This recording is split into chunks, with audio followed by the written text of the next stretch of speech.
Okay, it's really early right now, but I still want to do this. 8:20 a.m. Okay. Things you gotta know about the Tagalog language and many other Philippine languages. We only have five vowels. Okay, I, A, E, O, U, spelled as A, E, I, O, U. Okay, can't even see that. No. Ah, oh my God, I hate that. Exposure sensitivity. I, A, E, O, U. Unlike English, this is not A. This vowels like A. It's never pronounced as or a, like car and can. Okay, it's always car can. Okay. Now you might hear us. Uh,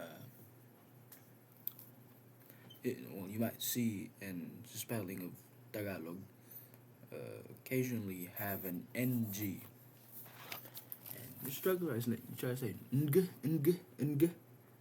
Nope, that's not it. Ng, no. So in English, you have this thing called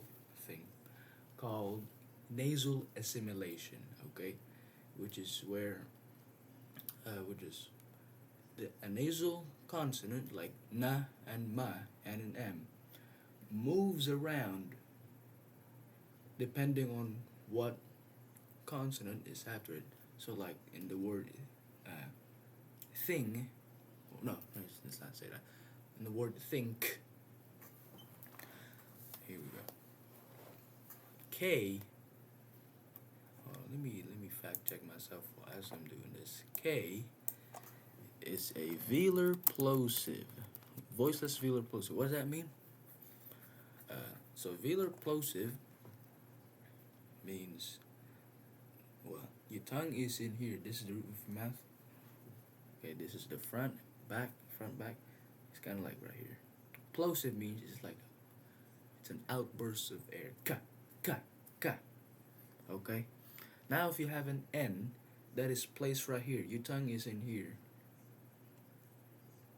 Humans tend to go on an easier route. And that's not being lazy. If you look at really tiny microscopic level of things, that saves energy, because if you say unk, unk, unk, the N is right here, K is right here, that costs more energy than just having placed your N in here. Unk, unk. So what's this sound? The N. This is a velar nasal, which is the NG sound you hear a lot in Tagalog. Oh, that's not it. That's not how it's spelled. A voiceless velar nasal. I keep spelling an NG.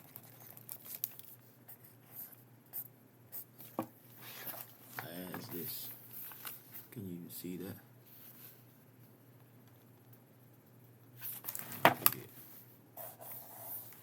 Draw it big. Oh my God. There you go. Okay. So, the same thing with Tagalog. But sometimes in English, it's the N doesn't change the spelling, even if it changes to the NG sound, the voiceless velar nasal. It stays the same. Okay, the think is not spelled with an NJ key. Okay, thing.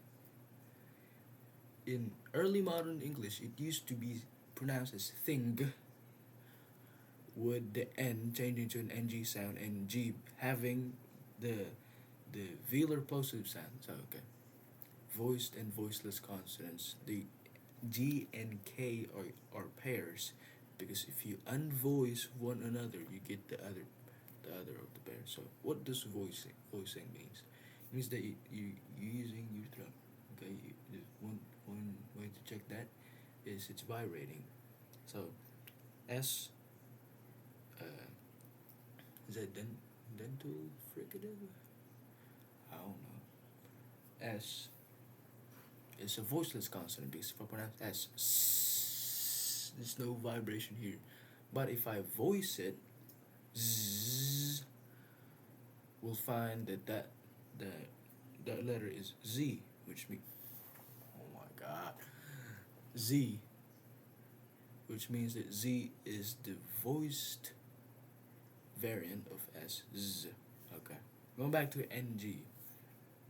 In Tagalog, N by itself will never be spelled, will be pronounced as an NG. Instead, in order to have the NG sound, you will always spell it with an NG, the velar nasal. So like tanga, which means stupid. Again, right here, nga, nga. You're not gonna pronounce it as tanga, tanga, tanga. No, it's tanga, nga. Now, if you want an additional plosive sound of G and K, you will add another G or K, like in English. Okay, where you have thinking, the N has assimilated into the position of K. Okay, N has moved to the position of K, so now it is a velar nasal. But its spelling doesn't change. It's not like that in Tagalog. It always changes. So if you want to add a plosive sound like ka and ga, you will have to physically spell it. So tanga, there's an NG in there, Tanga.